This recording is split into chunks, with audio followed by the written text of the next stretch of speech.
Hello friends, welcome back to another interesting video from pep coding. आज के इस video में हम बात करने वाले हैं स्पार्क डेटा फ्रेम्स के बारे में। सो बेसिकली डेटा फ्रेम्स क्या होते हैं?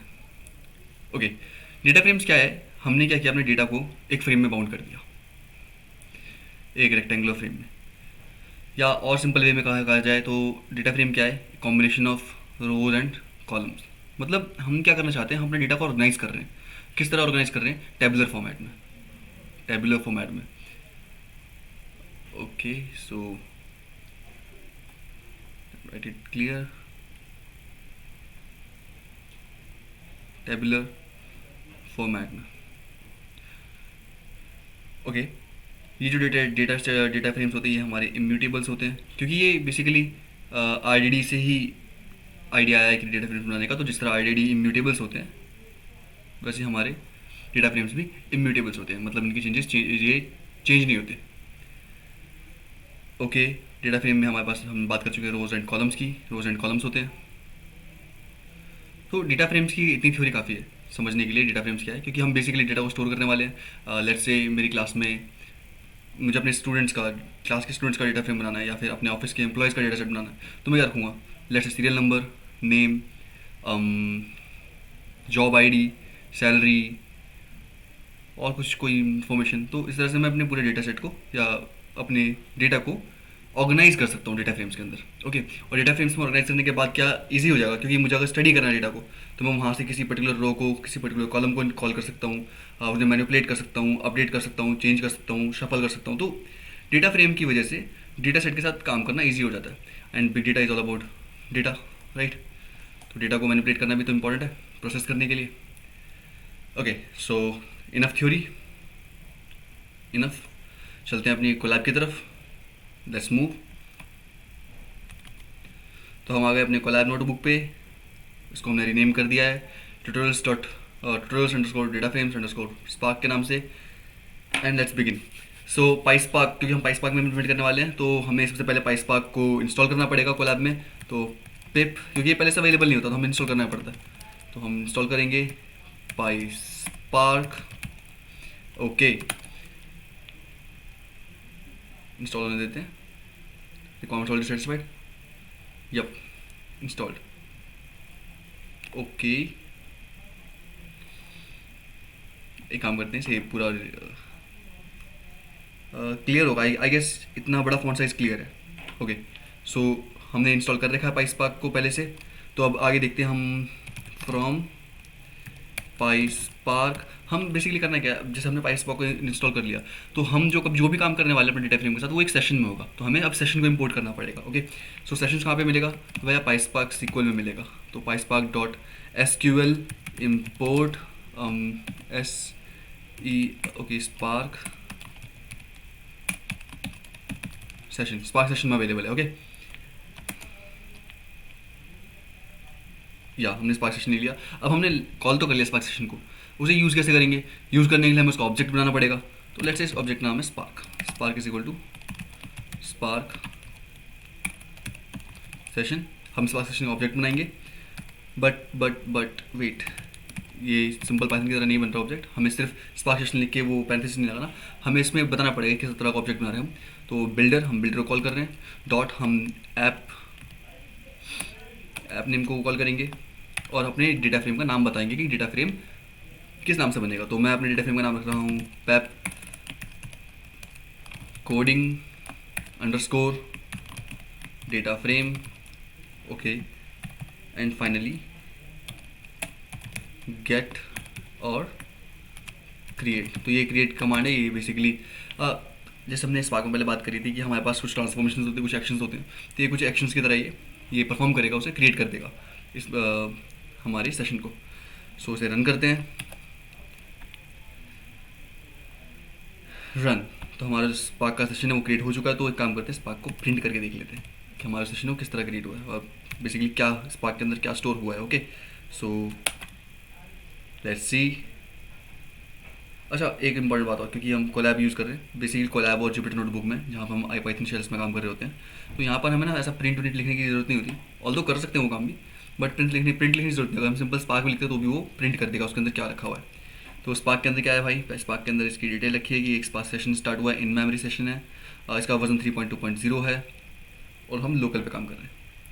और यहाँ पे हमारे ऐप का नाम भी है, basically pep coding data frame, ये हमारे ऐप का नाम है जो सेशन में क्रिएट हुई है। ओके, सो अब हमने एक सेशन क्रिएट कर लिया है। सो अब बारी है फाइल को रीड करने की। अब फाइल को रीड कैसे करेंगे? फाइल को रीड करने के लिए हमें एक फाइल का साइज फाइल देनी पड़ेगी। सो एक काम करते हैं, मैंने अभी सैम्पल फाइल बना के रखी है यहाँ पे, गूगल शीट्स पे बनाई है। तो इस फाइल में क्या है, name age ID. Okay, name में हमारे पास कुछ नाम है, कुछ मिसिंग भी हैं। मैंने कोशिश करी है मैं एज में भी कुछ मिसिंग रख सकूँ, एंड यस एज में भी मिसिंग है और आईडी में भी मिसिंग चीज़ें हैं। इनफैक्ट बीच में से कुछ गायब कर देते हैं यहाँ पे। ओके, अब थोड़ा रियलिस्टिक डेटा लग रहा है ना, क्योंकि जो हमारे पास बिग डेटा होता है एक्चुअल में, जो रियल लाइफ डेटा होता है, उसमें बहुत सारी चीज़ें मिसिंग भी होती हैं, बहुत सारी चीज़ें रिपीटेड होती है, डुप्लीकेट होती है। तो इस तरह के डेटा से कैसे हैंडल करना है वो हम आगे देखेंगे। अभी हम डेटा फ्रेम समझ रहे हैं। Okay, so let's focus on data frame.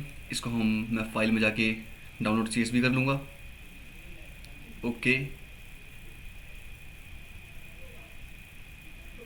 Download CSV done. अब इसके बाद मुझे अपने कोलैब में से कॉल करना है। सो यस, मैंने कर लिया इंपोर्ट। ओके, नाउ देखो फोल्डर में देख सकते हैं CSV है अवेलेबल। Okay done. तो अब बारी है हमारी इसको रीड करने की। तो रीड करके हम उसे किसी वेरिएबल में स्टोर करेंगे, राइट। वेरिएबल नाम दे देते हैं, क्योंकि हम डेटा फ्रेम बनाए data frame D F is equal to. अब हम DF में स्पार्क का यूज़ करेंगे। स्पार्क क्या है हमारा, ये हमारा ऑब्जेक्ट है जो अभी हमने थोड़ी देर पहले क्रिएट किया है। तो स्पार्क, और इसके अंदर हमारा डॉट रीड डॉट CSV। तो हम CSV फाइल रीड कर रहे हैं स्पार्क में से, एंड CSV फाइल का हमें नाम देना पड़ेगा। हम test.csv को रीड करने वाले हैं। थोड़ा सा ऊपर कर लेते हैं। Okay, I hope it is visible ना। सो इसे रन करके देखते हैं। यप, रन हो गया। तो इसे शो भी कर लेते हैं।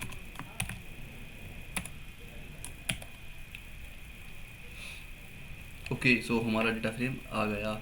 बट डेटा फ्रेम में कुछ प्रॉब्लम दिख रही है। यस दिख रही है। यहाँ पे C0 C1 C2 क्या है भैया, ये क्या आ गए, ये तो नहीं पता था हमें। ये बेसिकली क्या है ना, हमने बताया नहीं अपने स्पार्क को कि जो हमारी एक्सेल फाइल की जो फर्स्ट रो है वो हमारा हेडर होना चाहिए। तो उसने खुद से ही हेडर असाइन कर दिया हमारी डेटा को। तो हमें इसे बताना पड़ेगा कि भाई जो आप रीड कर रहे हो डेटा को, डेटा फ्रेम क्रिएट करने के लिए उसकी जो फर्स्ट रो है उसे हेडर बना दो। तो ओके, दोबारा सेम प्रोसेस कर लेते हैं। सेम वेरिएबल का नाम दूंगा मैं DF is equal to spark dot read dot CSV था। पहले हमें ऐसे स्पेसिफाई यहाँ पे हम स्पेसिफाई करते हैं कि किस तरह से आपको रीड करना है। तो स्पेसिफाई होता है हमारा ऑप्शन की हेल्प से, OPTION ऑप्शन। अब ऑप्शन में हम डालेंगे हेडर और ट्रू। इससे क्या होगा, इससे स्पार्क को पता लगेगा कि जो हेडर है उसे ट्रू रखना है, यानी जो हमारा फर्स्ट रो है उसी को हेडर बनाना है। बेसिकली ये बता रहा है कि जो CSV फाइल इसने रीड करी है उसके अंदर हेडर इंक्लूडेड है, ट्रू है, मतलब हेडर है उसके अंदर, तो वहाँ से हेडर लेना है, अपना खुद से कुछ क्रिएट नहीं कर देना। ओके, तो CSV और यहाँ पे हम दोबारा से test.csv को रीड करेंगे, रन करके देखते हैं। यप, रन हो गया। तो DF डॉट शो करके देख लेते हैं क्या शो हो रहा है। यस, तो अब की बार जो हेडर है हमारा, ओके स्क्रॉल डाउन क्यों नहीं हो रहा, हो गया, स्क्रॉल डाउन हो रहा है। ओके, अब की बार जो हमारा हेडर है वो एज इट इज जैसा हमने CSV में स्पेसिफाई किया था। और हम यहाँ देख सकते हैं जो हमने वैल्यूज़ मिस करी थी, नल नल नल से शो हो रही है कि ये वैल्यूज़ मिसिंग है यहाँ पर। ओके, मिसिंग वैल्यूज़ भी शो हो रही है। इसे बंद कर देते हैं, ये अब किसी काम का नहीं। ओके, मिसिंग वैल्यूज़ को मिसिंग वैल्यू शो हो रही है हमारी। अब क्या करते हैं हम, अब दूसरा मेथड चेक करते हैं, क्योंकि हमने शो करके देख लिया। तो जब हमारे पास बड़ा डेटा सेट होगा तो हम उस पूरे बड़े डेटा सेट को एक बार में ऐसे प्रिंट नहीं कर सकते, शो नहीं कर सकते। तो हमारे पास एक दूसरा मेथड होता है, वो होता है हमारा head method, D F dot head. जिन लोगों ने पांडास पढ़ी है पहले, पांडास में डेटा फ्रेम्स पढ़े, उन्हें पता होगा हेड मेथड किस तरह वर्क करता है। बेसिकली ये क्या करता है, आपके जो डेटा फ्रेम है उस डेटा फ्रेम की स्टार्टिंग की कुछ रोज को आपको प्रिंट करके देता है। बट डिफरेंस ये है कि जो पांडास वाला डेटा फ्रेम है वो बाय डिफ़ॉल्ट 5 रोज प्रिंट करता है। यहाँ स्पार्क वाला डेटा फ्रेम क्या करेगा, बाय डिफ़ॉल्ट सिंगल रो को प्रिंट करेगा, डी एफ डॉट हेड। और इसने फर्स्ट रो को प्रिंट कर दिया। फर्स्ट रो में एंट्रीज क्या थी हमारी, Kunal, age 21 and I D 45। Okay, तो फर्स्ट रो प्रिंट हो गई। बट क्या हम सिर्फ फर्स्ट रो ही प्रिंट करते हैं इससे? नहीं, हम इसे स्टार्टिंग के जो हेड है डेटा का उसकी हम यहाँ पे वैल्यू स्पेसिफाई कर सकते हैं। जैसे मुझे 3 वैल्यू प्रिंट करनी है, 3 रोज प्रिंट करनी है, तो ये शुरू की 3 रोज प्रिंट करके देगा। ओके, तो हमने देख लिया कि हमारा डेटा सेट जो है वो सही से रीड हो रहा है। अब बारी है डेटा फ्रेम को थोड़ा सा और समझने की। कैसे समझेंगे भाई डेटा फ्रेम को, कैसे समझेंगे? टाइप। सबसे पहले तो ये क्वेश्चन आना चाहिए दिमाग में कि जो डेटा फ्रेम हमने वेरिएबल बनाया वो उसका टाइप क्या है। तो टाइप देख लेते हैं उसका क्या टाइप है, डी एफ। इसे हमें थोड़ी और इंसाइट्स मिलेंगी समझने में डेटा फ्रेम को। तो डी एफ का जो टाइप है हमारा वो है PySpark dot S Q L dot data frame dot data frames. Okay, तो ये टाइप है हमारा डेटा फ्रेम का, राइट। तो डेटा फ्रेम का स्कीमा भी चेक कर लेते हैं। स्कीमा, अब स्कीमा क्या होता है, P R N D print. Schema ना बेसिकली आपका एक एक गो थ्रू या एक ओवरव्यू होता है कि किस तरह से चीज़ें डिवाइडेड है। जैसे मान लो मेरे पास एक फोल्डर है, फोल्डर का नाम है पेप, फिर अंदर एक फोल्डर उसका नाम है कोडिंग, उसके अंदर जो फोल्डर उसका नाम है ए। तो ये एक स्कीमा हो गया। तो स्कीमा को रिप्रेजेंट किया जाएगा कि पहले जो प्रिंट फोल्डर है वो ये है, उस प्रिंट फोल्डर के अंदर ये सब फोल्डर्स है, उसके अंदर ये सब फोल्डर्स है, ये सब फाइल्स है, ऐसा। तो एक स्कीमा होता है, स्ट्रक्चर होता है कि किस तरह से वो स्टोर्ड है। तो हम डेटा फ्रेम का स्कीमा देखना चाहते हैं, तो देखते हैं भाई डेटा फ्रेम का स्कीमा। ये चेक करने के लिए हम क्या करते हैं, D F dot print schema, इसे थोड़ा ऊपर कर देता हूँ। या जो प्रिंट स्कीमा मेथड है हमारा वो हमें डेटा फ्रेम का स्कीमा प्रिंट करके देता है। So let's run. ओके, सो हम देख सकते हैं रूट, रूट मतलब हमारा जो डेटा फ्रेम है, जो मेन डेटा फ्रेम है, उसके अंदर एक कॉलम है नेम नाम का, एक एज, एक आईडी, और इन सभी का जो डेटा टाइप है वो क्या है, स्ट्रिंग। ओके, इन सबका डेटा टाइप क्या है, स्ट्रिंग। ओके, अब बात कर लेते हैं अपने अगले फंक्शन के बारे में। हमारा अगला फंक्शन क्या है, हमने अभी कॉलम्स के बारे में बात करी थी। जो हमारा कॉलम्स था, हमने अभी कॉलम्स को देखा था। तो काम करते हैं, क्या हम कॉलम को अलग से प्रिंट कर सकते हैं? यस, चेक करते हैं columns, D F dot C O L U M N columns. Okay, और यहाँ पे हमें पैरेंथेसिस लगाने की ज़रूरत नहीं है क्योंकि ये किसी तरह का वैल्यू, कोई आर्ग्यूमेंट एक्सेप्ट नहीं करता, तो ये डायरेक्ट वर्क करेगा। Okay, D F dot columns. तो ये 3 कॉलम्स थे हमारे पास, हमें पता है, हमने डेटा सेट बनाया है, राइट, डन। ओके, इसे थोड़ा और ऊपर कर देते हैं। यप, अब हमने हेड देख लिया। अब हम सेलेक्ट फंक्शन देखते हैं एक बार। डी एफ में एक सेलेक्ट फंक्शन होता है। सेलेक्ट फंक्शन क्या करता है ना, आपको एक कॉलम सेलेक्ट करने में हेल्प करेगा। लेट से आप चाहते हो कि आप सिर्फ नेम वाला कॉलम देखो, आपको सिर्फ एक कॉलम प्रिंट कराना है कि भाई नेम वाले कॉलम में क्या क्या वैल्यूज है, क्या क्या डेटा रखा हुआ, तो आप सेलेक्ट कर सकते हो। सेलेक्ट फंक्शन कॉल करो और इसे बताओ कि भाई क्या देखना है। मुझे भाई नेम चाहिए, NAME, name, name name name, और इसे क्या कर दो, शो कर दो। लो जी, शो कर दो। तो अब ये ओके, तो इन्होंने नेम प्रिंट कर दिया। तो नेम कॉलम है, और ये ना थोड़ा बहुत एसक्यूएल जैसा है। एसक्यूएल में आपको पता होगा, एसक्यूएल केस सेंसिटिव नहीं होता। जो हमारी स्ट्रक्चर्ड क्वेरी लैंग्वेज होती है माई एसक्यूएल वाली, वो केस सेंसिटिव नहीं होती।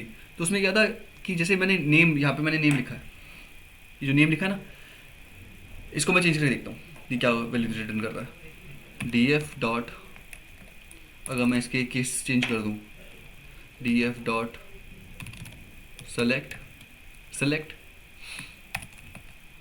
नेम, मैंने स्मॉल की एन को स्मॉल केस में कर दिया, और शो करके देखते हैं क्या हो रहा है। ओके, तो वैल्यूज़ तो इन्होंने प्रिंट करी हैं। इसने क्या, ये देखो मैंने यहाँ पे नेम लिखा था, यहाँ पे इसने नेम लिया। तो बेसिकली वर्क कैसे कर रहा है, ये वर्क कैसे कर रहा है कि इसके पास एक डेटा फ्रेम क्रिएट हो गया बैकएंड में। ओके, अब इसे वहाँ से डेटा को फैच करना है। आपने ऐसे बोला कि भाई नेम वाला कॉलम फैच करके दो मुझे, तो उसने पहले तो देखा कि नेम नाम से कौन सा कॉलम मैच कर रहा है। केस सेंसिटिव नहीं है, तो आप कैपिटल में नेम लिखो, स्मॉल में नेम लिखो, ये सर्च कर लिया कि भाई इस नाम से कोई कॉलम है, उस कॉलम की साइड वैल्यूज़ को उठाया और वहाँ से आपके डिस्प्ले पे ला के दिया। अब उस कॉलम को ये क्या नाम देगा, तो इस कॉलम को वो नाम देगा जो आपने बताया है कि इस नाम की कॉलम को चाहिए, मुझे मुझे ये नाम का कॉलम चाहिए। अगर आप इसे capital N small capital A small M small E ऐसा रखोगे तो यहाँ पे भी वही प्रिंट होगा नाम। ओके, बट इससे आपके आउटपुट पे इफेक्ट नहीं पड़ेगा, जो एक्चुअल आउटपुट सेव्ड है डेटा फ्रेम में वही आपको रिटर्न होगा। ओके, तो भैया हमने इस वेरिएबल को भी देख लिया। अगला वेरिएबल कौन सा है, तो हमारा अगला मेथड है डिस्क्राइब। ओके, सो डिस्क्राइब मेथड की बात कर लेते हैं। डिस्क्राइब, अच्छा इससे पहले एक चीज़ और हमने क्या किया था, हमने टाइप्स देखे थे स्टार्टिंग में, राइट। हमने टाइप डेटा फ्रेम का देखा था। डेटा फ्रेम के अंदर हमने स्टार्टिंग में प्रिंट किया था, जिस स्कीमा में हमें दिखाया था कि जो नेम है वो स्ट्रिंग है। तो हम बिना स्कीमा प्रिंट किए भी देख सकते हैं कि जो हमारे वेरिएबल्स है, जो हमारे कॉलम्स है, उसमें किस तरह की वैल्यू स्टोर्ड है। तो उसके लिए ना एक डी टाइप फंक्शन होता है पाइथन पांडास में, वैसा ही एक फंक्शन यहाँ पर हमारे पास स्पार्क में भी है, D type, D F dot D type. अब ये फंक्शन क्या करेगा, डेटा टाइप प्रिंट करेगा कि उसके अंदर जो कॉलम्स हैं उनके अंदर किस तरह का डेटा स्टोर्ड है।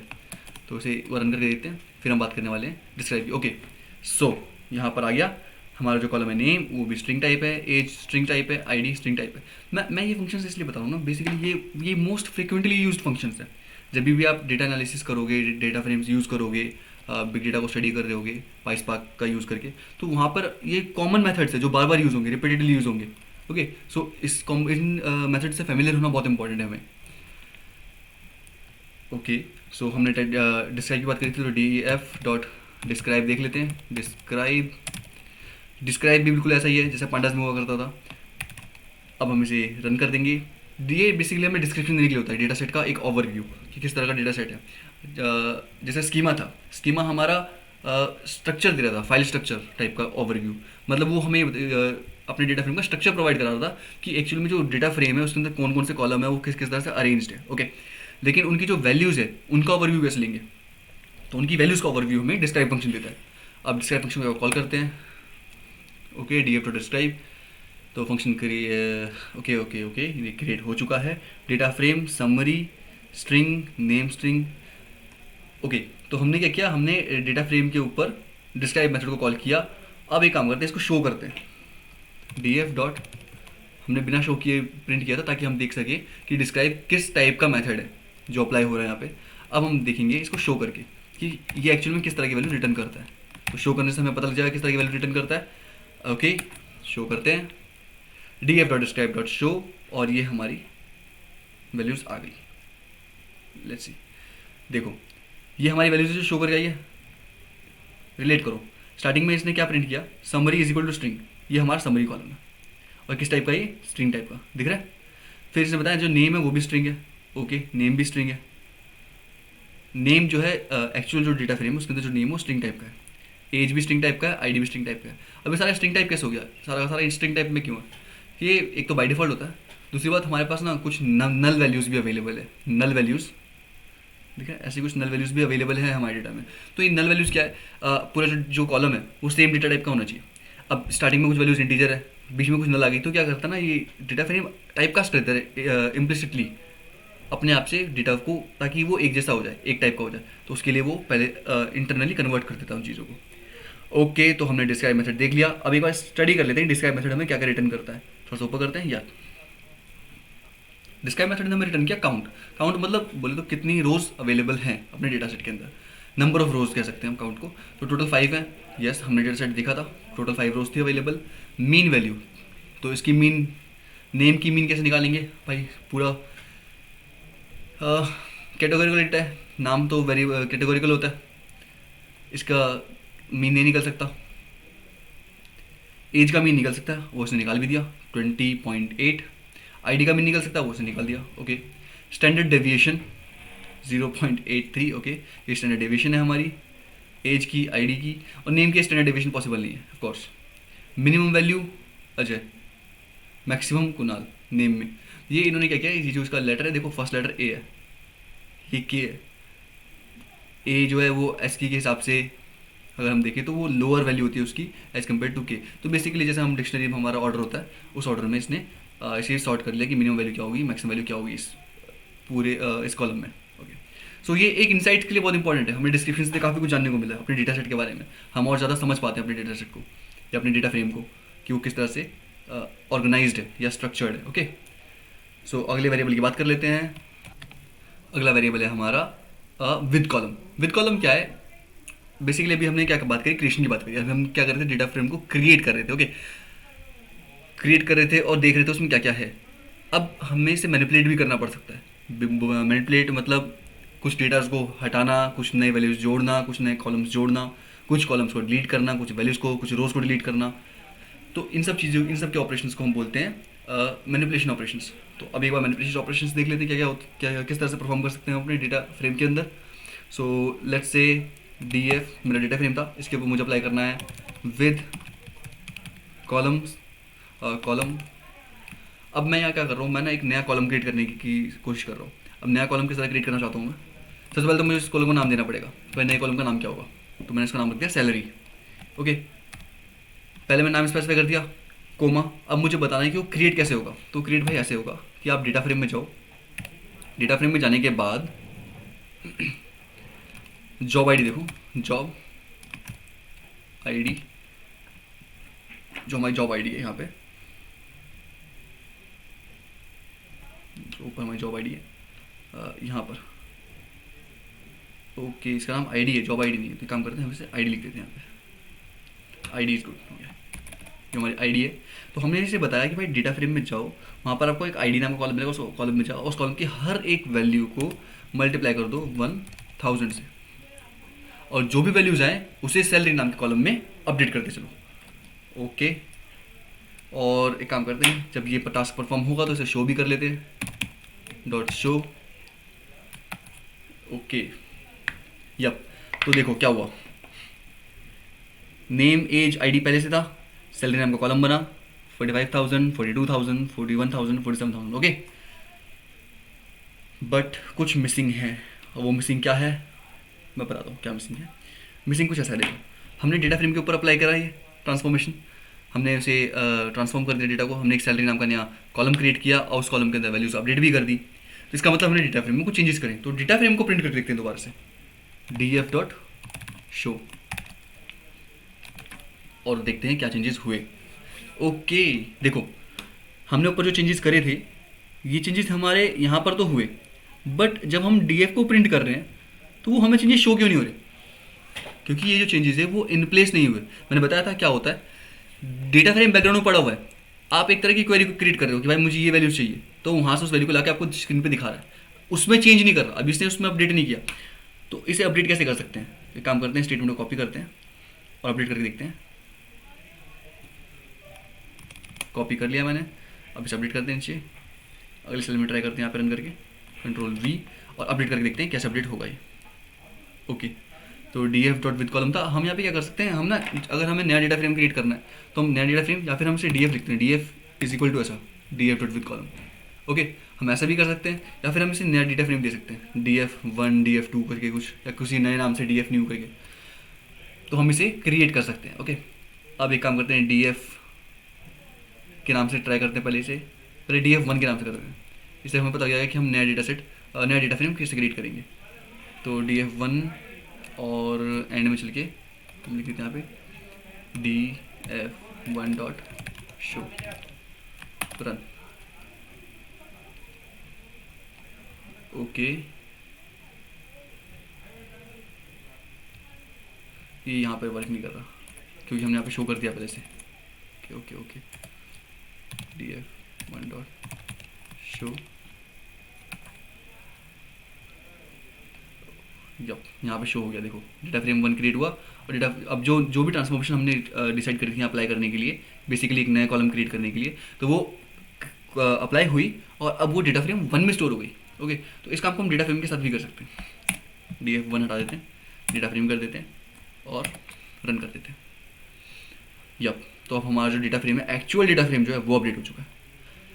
ओके, तो हमारा नया डेटा फ्रेम क्रिएट हो गया है। आगे बात करते हैं अगले फंक्शन के बारे में। सो यहाँ पे अगला लिख लेते हैं अपना फंक्शन। अगला फंक्शन हम बात करने वाले हैं रीनेम करने के बारे में। जैसे हमारे पास कुछ कॉलम्स है, जैसे नेम है, नेम नाम का कॉलम है, अगर मुझे इस नाम के कॉलम को चेंज करना है नेम को, या फिर जैसे आईडी है, मुझे आईडी को चेंज करके जॉब आईडी लिखना है या फिर एम्प्लॉय आईडी लिखना है, गेटिंग माय पॉइंट। तो हम उसको रीनेम कैसे करेंगे। ओके, इसके लिए हमारे पास एक फंक्शन अवेलेबल है डेटा फ्रेम के अंदर, वो है df dot with column column renamed. Okay, option आया, यस आ गया। अब इसमें हम डालेंगे कॉलम का नाम, जिस कॉलम को हम रीनेम करना चाहते हैं। तो हम कौन सा कॉलम को रीनेम करेंगे, नेम को करते हैं या आईडी को करते हैं। आईडी क्लियर नहीं है, आईडी किस तरह की है, उसे जॉब आईडी बना देते हैं। आईडी को हमें चेंज करना है, तो आईडी, और आईडी को चेंज कैसे करेंगे, यहाँ पे हमने पहले बताया कि हमें चेंज कौन सा करना है, जो टारगेट है हमारा वो, और जो न्यू है, जो न्यू नाम होना चाहिए उसके लिए, वो क्या होना चाहिए, तो वो होगा जॉब आईडी। ओके, और लास्ट में लगाते हैं डॉट शो, ताकि जो भी चेंजेस करने वाला है वो शो भी कर दे। ओके, सो रन हुआ एंड शो हो गया। देखो आईडी था पहले, अभी जॉब आईडी हो गया, लेकिन अभी भी ये ट्रांसफॉर्मेशन इन प्लेस नहीं है। देखो मैं फिर बता रहा हूँ, इन प्लेस नहीं है क्योंकि हमने यहाँ पे क्या लिखा है, df dot with column renamed dot show. हमने अभी भी इसे कहीं स्टोर नहीं किया, तो इसे इन प्लेस भी कर ही देते हैं हैंड टू हैंड। वो कैसे होगा, कंट्रोल कॉपी एंड यहाँ पर हम कंट्रोल पेस्ट कर देते हैं, और यहाँ पर लिख देते हैं df इक्वल टू ये। तो अब जो चेंजेस आएंगे वो df में आएंगे, जो एक्चुअल df है वो मॉडिफाई हो जाएगा। और अब df को शो करके देख लेते हैं। बहुत सिंपल है, आप लोगों को भी फील हो रही होगी बहुत कितना आसान है डेटा फ्रेम के साथ खेलना, बहुत ईजी है ना। ओके, सो हमने शो करके देख लिया इसको। अब हमने रीनेम भी कर लिया, तो हमारा अगला फंक्शन है ड्रॉप फंक्शन। तो हमारा जो अगला फंक्शन है ड्रॉप फंक्शन। ओके, अब ड्रॉप फंक्शन, बेसिकली अब ड्रॉप फंक्शन की बात क्यों कर रहे हैं, हमने पहले क्रिएट करने की बात करी, फिर हमने मैनिपुलेट करी चीज़ों को, मैनिपुलेट करा चीज़ों को। अब हम ड्रॉप फंक्शन देख रहे हैं कि ड्रॉप फंक्शन किस तरह वर्क कर सकता है। सो ड्रॉप फंक्शन में हमने इसमें क्या क्या क्रिएट कर दिया। हमने एक बार डेटा सेट देख लेते हैं, सैलरी बनाई थी, सैलरी नाम का एक कॉलम बनाया था हमने। ये मेरे काम का नहीं लग रहा मुझे, तो मैं इसे डिलीट करना चाहता हूँ, मेरी मर्जी, मैं कर रहा हूँ डिलीट, मुझे नहीं लगता काम का, नहीं लगता। ओके, सैलरी SALARY सैलरी, और डिलीट करके शो करना है इसे। तो हम देखना भी चाहते हैं कि डिलीट हुआ या नहीं हो रहा, या डिलीट हो चुका है। बेसिकली इस तरह से ना हम ड्रॉप फंक्शन को यूज़ करके, मैं बेसिकली डेमोन्स्ट्रेट ही तो कर रहा हूँ किस तरह करना होता है। ओके, सो इस तरह आप ड्रॉप फंक्शन को कॉल कर सकते हो, उसमें कॉलम का नाम पास कर सकते हो कि भाई ये वाला कॉलम है, इसे डिलीट कर दो, और वो आपको डिलीट करके देगा। ओके, अच्छा, डिलीट करने के लिए हमने अभी तक इसकी बात नहीं करी है, कुछ मिसिंग रह गया बीच में। भाई बता दिया करो कि सर ये नल वैल्यूज़ को क्या करेंगे, ये तो बात ही नहीं करी अभी तक नल के बारे में। ओके, सो अब चलते हैं नल वाले के ऊपर, नल वैल्यूज़ के ऊपर। ये भी इंपॉर्टेंट चीज़ है। कई बार क्या होता है हमारी वैल्यूज़ में ना कुछ ऐसी कुछ नल स्पेसिस ऐसे होते हैं, हमारे डेटा सेट के अंदर कुछ नल स्पेसिस होते हैं जो पूरे मॉडल को ख़राब कर देते हैं या पूरे स्टडी को बिगाड़ देते हैं। तो इन नल वैल्यूज़ को या तो फिल करना होता है किसी वैल्यूज से जो आप चाहो, या तो फिर रिमूव कर देना होता है, ज़्यादा बेटर होता है। अगर डेटा सेट बहुत बड़ा है, ऑब्वियसली बड़ा ही होगा क्योंकि बिग डेटा की बात कर रहे हैं, तो इसे रिमूव करना बेटर है, रिमूव कर सकते हैं। अदरवाइज़ ये डिपेंड करता है सिचुएशन के ऊपर कि हम इसे किस तरह से डील करेंगे। तो फटाफट से इसे देख लेते हैं कि हम किस तरह से इसे काम करने वाले हैं। ओके, तो हमारे पास है डेटा फ्रेम। अब इसके अंदर एक NA नॉट अवेलेबल, या NA नहीं है, हाँ ठीक है NA, और इसके अंदर हम करेंगे ड्रॉप, NA ड्रॉप क्या करता है, जहाँ पर भी NA होगा यानी नल वैल्यू होगी उसे ड्रॉप कर देगा। ओके, रन करते हैं और देखते हैं इसने क्या क्या ड्रॉप कर दिया। तो इसने क्या किया, देखो हमारे पास जो नल वैल्यूज थी कहाँ थी, फर्स्ट रो पूरी कंप्लीट थी, सेकंड रो कंप्लीट थी, थर्ड रो कंप्लीट थी, फोर्थ रो में नल आया, इसने उसे हटा दिया, फिफ्थ में भी नल है हटा दिया, सिक्स में भी नल है, सेवन्थ में नल है। तो लास्ट की 4 रोज में नल था, एक्चुअली 4 रोज में नल था, तो वो 4 रोज इसने हटा दी और सिर्फ यही रोज दी। अब अगर आप नल रिमूव करना चाहते हो सिर्फ लेट से एज से, कि एज में जो नल है सिर्फ उसे हटाना है, तो ये कैसे होगा ये देखते हैं। हम इसमें कॉलम का नेम पास कर सकते हैं। ओके, सो df डॉट हमें नो एक काम करते हैं, पहले ना डीएफ को प्रिंट कर लेते हैं, जो एक्चुअल डीएफ है वो भी है कैसा। ये मैं एक्चुअल डीएफ को इन प्लेस ट्रांसफॉर्मेशन अभी इसलिए नहीं शो कर रहा क्योंकि डीएफ काम आएगा अभी। अभी जितना हम सीख रहे हैं तो ये डीएफ को बार बार चेंज करने से बेटर है कि मैं आपको बस शो कर दूं कि किस तरह से ट्रांसफॉर्मेशन अप्लाई होनी है, पर उसे मैं भी अप्लाई नहीं कर रहा। तो देखते हैं डीएफ कैसा है अभी हमारे पास। जो एक्चुअल डीएफ अवेलेबल है वो कुछ ऐसा अवेलेबल है। यहाँ पर हमारे पास एक रो ये वाली है जो नल है, कम्प्लीटली नल है। ओके, और ये है इनमें कुछ वैल्यूज़ नल है, जैसे इसमें नाम नहीं है हमारे पास, नेम नहीं है, इसमें हमारे पास जॉब आईडी नहीं है, इस वाले में हमारे पास एज नहीं है, तो पार्शियली नल है ये कुछ। और एक रो ऐसी जो कम्प्लीटली नल है। तो पहले देखते हैं कम्प्लीटली नल को कैसे हटाते हैं। D F dot N A dot drop, drop करो। अब ड्रॉप कैसे करेंगे, एनी, ये एक पैरामीटर होता है हमारा जो, सॉरी एनी नहीं होता, हाउ हाउ हाउ, एक पैरामीटर होता है हाउ, कि किस तरह से ड्रॉप करना है। अब दो तरह के ड्रॉप हो सकते हैं, या तो आप ये बोलो स्पार्क को कि भाई जो रो पूरी तरह से नल हो उसे हटा दो, या फिर आप उसे बोल सकते हो कि भाई किसी पर्टिकुलर कॉलम में जा और उस कॉलम में जो नल वैल्यू मिली उसे हटा दे। ओके, तो अभी हम सबसे पहले जो कम्प्लीटली नल रोज है उसको हटा के देखते हैं कैसे हटेगी वो। तो इसकी जगह हमें करना होता है how is equal to all. Okay, इसका देख लेते हैं सजेशंस में कुछ आ रहा है, ऑल, तो ऑल ठीक है। ऑल मतलब जितनी जो सारे कॉलम्स है वो जिस रो में सारे कॉलम्स नल हो उसको हटा दो। ओके, डॉट शो,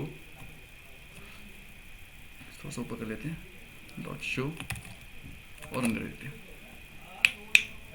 ओके, ये देखो लास्ट में हमारे पास ना धृति से ऊपर एक ये था रो जो पूरी नल थी, अब वो रो गायब, हट गई।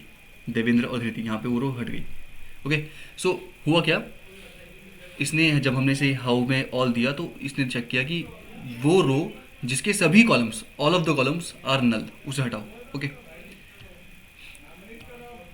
अच्छा क्वेश्चन आ रहा माइंड में कि ये सारी रो नल हो कैसे गई, मतलब सारे कॉलम नल कैसे हो गए किसी रो के। कैसे हो गए, ऐसा हो सकता है ना कि कोई सीरियल नंबर किसी को अलॉट हुआ किसी डेटा को टेबल में, जैसे हमारे पास नेम वाला कॉलम है, हो सकता है इससे पहले कोई सीरियल नंबर का कॉलम रहा हो, उसमें सभी के पास वैल्यूज़ हों जब डेटा क्रिएट किया जा रहा हो, और कोई रो थी जिसके पास जिसको सीरियल नंबर अलॉट हो गया लेकिन उसकी इन्फॉर्मेशन नहीं आ पाई तो खाली रह गई, और बाद में सीरियल नंबर वाले कॉलम को भी हटा दिया तो बीच में कम्प्लीटली एम्प्टी रो रह गई, है ना। तो इस तरह से ये ऐसी रोज क्रिएट हो जाती है। तो ये तो सिचुएशन वाली बातें हैं, हमने how is equal to all को चला के देख लिया। अब इसकी जो हमारा ड्रॉप एन ए है, एन ए डॉट ड्रॉप है, बेसिकली इसके अंदर क्या क्या पैरामीटर्स उन्हें देखते हैं, उन्हें समझते हैं कि किस तरह से ये वर्क करते हैं। तो एक बार इसके पैरामीटर्स को चेक करते हैं क्या क्या है इसके अंदर अवेलेबल। ओके, देखो ये देखो यहाँ पर दिख रहा है हमें, मेरा पॉइंटर दिख रहा है माउस, ये वाला पॉइंटर, ये देखो यहाँ पर लिखा है डेफ ड्रॉप हाउ। हाउ में हम यहाँ पे इन्होंने बाय डिफॉल्ट एनी लिख रखा है, हमने ऑल करके देखा, अभी एनी देखेंगे एनी कैसे वर्क करता है। फिर यहाँ पे थ्रीशोल्ड है, threshold is equal to none कर रखा है। अब threshold is equal to none का क्या मतलब है, थ्रीशोल्ड में क्या करते हैं ना, हम एक पैरामीटर देते हैं सबसेट, मैं थ्रीशोल्ड की बात कर रहा हूँ, एक बार सबसेट देख लेते हैं। सबसेट के रिगार्डिंग थ्रीशोल्ड जल्दी समझ में आएगा।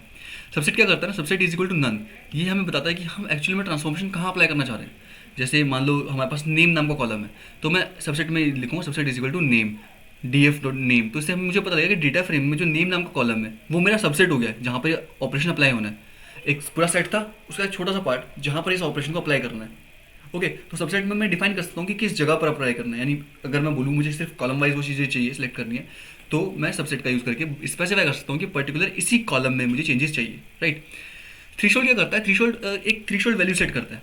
मतलब लेट्स से अगर आपने बोला कि थ्रीशोल्ड की वैल्यू कुछ ऐसी रखनी है कि एक ऐसी रो, आप एक ऐसी रो सेलेक्ट करो जिस रो में अभी हमारे पास कितने कॉलम है, नेम, एज, आईडी और सैलरी, 4 कॉलम है। ओके, तो एक रो में 4 वैल्यूज अवेलेबल है, तो हमने अगर थ्रेशोल्ड रख दिया 1, इसका मतलब अगर किसी रो में 1 से ज़्यादा वैल्यूज अवेलेबल हैं तो वो रो बचेगी, अदरवाइज किसी में अगर 1 या 1 से कम वैल्यूज अवेलेबल तो उस रो को ही डिलीट कर देंगे। तो थ्रेशोल्ड से हम एक थ्रेशोल्ड वैल्यू सेट कर सकते हैं कि कौन सी रोज हमें रखनी है। ठीक है, तो एक बार एनी वाला मेथड लगा के देख लेते हैं एनी कैसे वर्क करता है। ड्रॉप हाउ एनी, भाई एनी लगाना है, साथ में थ्रेशोल्ड भी लगा देते हैं। Thresh, THRESH, thresh, thresh is equal to 1 ले लेते हैं। मतलब अगर किसी में 1 या 1 से कम वैल्यूज़ है तो उस रो को हटा दो, अदरवाइज उसे रख लो। और subset, SUBSET, subset, subset is equal to जाएगा हमारा जॉब, जॉब ID में आई कैपिटल है, ID, ओके, शो, या शो करके देखते हैं ये, ओके आ गया। देखो हमने लगाया क्या, जॉब ID के ऊपर, तो जॉब ID में कोई भी ऐसी वैल्यू जहाँ पे एक या एक से देखो नल, एक नल मिला, पहली बात तो हमने इसको रिमूव कर दिया।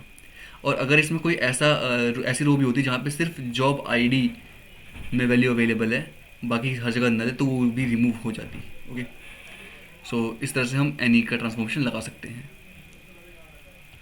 ओके गाइस, सो हमने ऑलमोस्ट वो सारे important variables cover, functions cover कर लिए हैं जो बहुत फ्रिक्वेंटली यूज़ होते हैं किसी भी बिग डेटा एनालिसिस के पार्ट, बेसिकली डेटा फ्रेम के साथ वर्क करने के लिए। Okay, so this is all for this video. Hope आप सबको ये सारी फंक्शंस क्लियर हैं, समझ में आए। Okay, that's all, have a good time.